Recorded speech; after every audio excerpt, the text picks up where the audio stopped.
Então aqui a gente já começa a perceber um pouco da nomenclatura dos éteres, tá?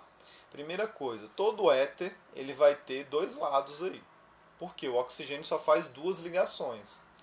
No caso aqui do éter dietílico, ele também pode ser chamado de etox-etano, tá? Por que etox? Et, dois carbonos. Então,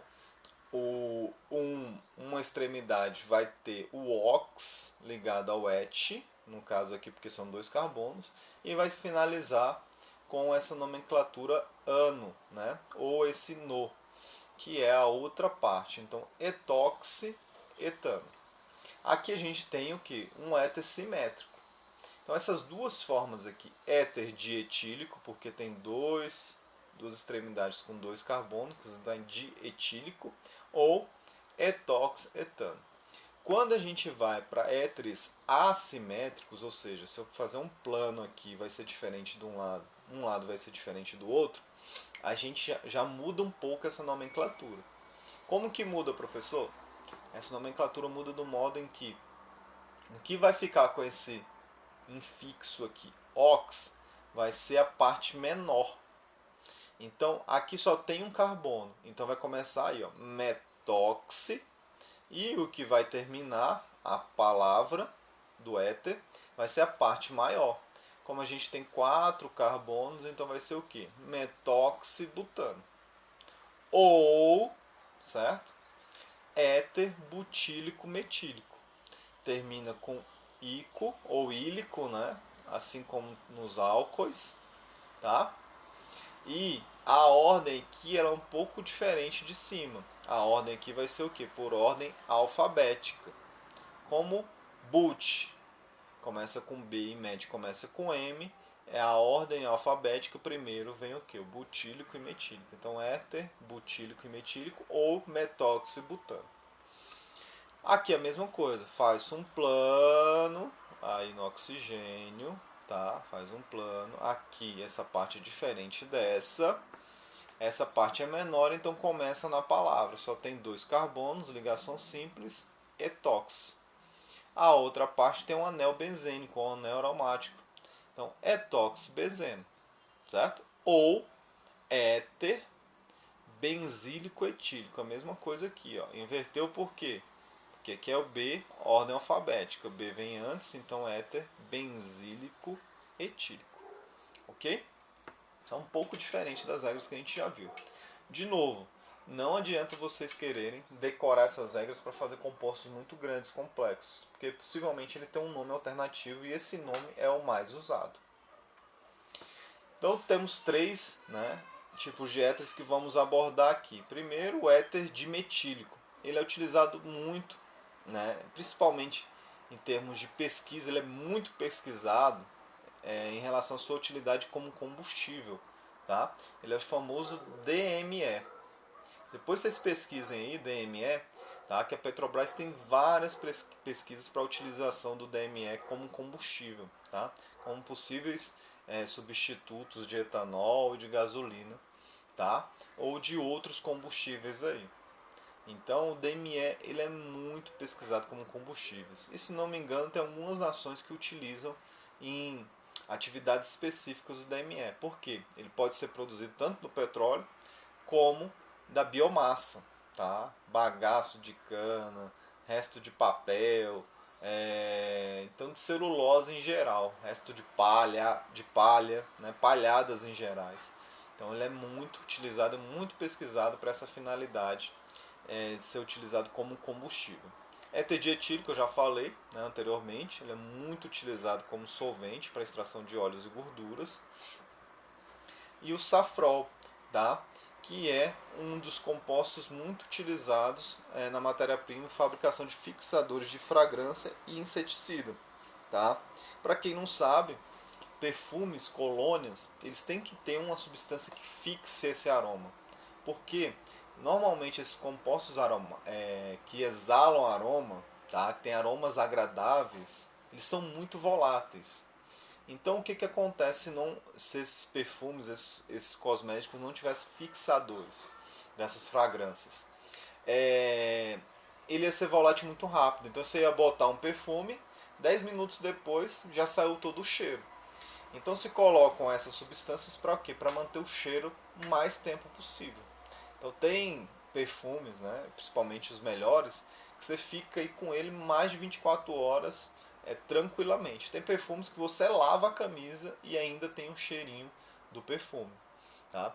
Vejam vocês, o nome Safrol não segue, apesar de ser um éter, ou de ter essa função éter, não segue essa nomenclatura. Tá? Segue o nome usual. Por quê? É um composto grande. Então, você não, ao invés de usar um nome gigantesco aqui, você usa um nome mais fácil.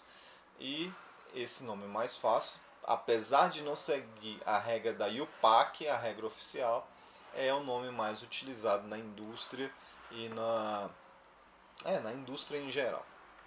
Então tá aqui o Safrol, é um éter. Como que é um éter, professor? Tem um oxigênio ligado a dois carbonos, um oxigênio ligado a dois carbonos.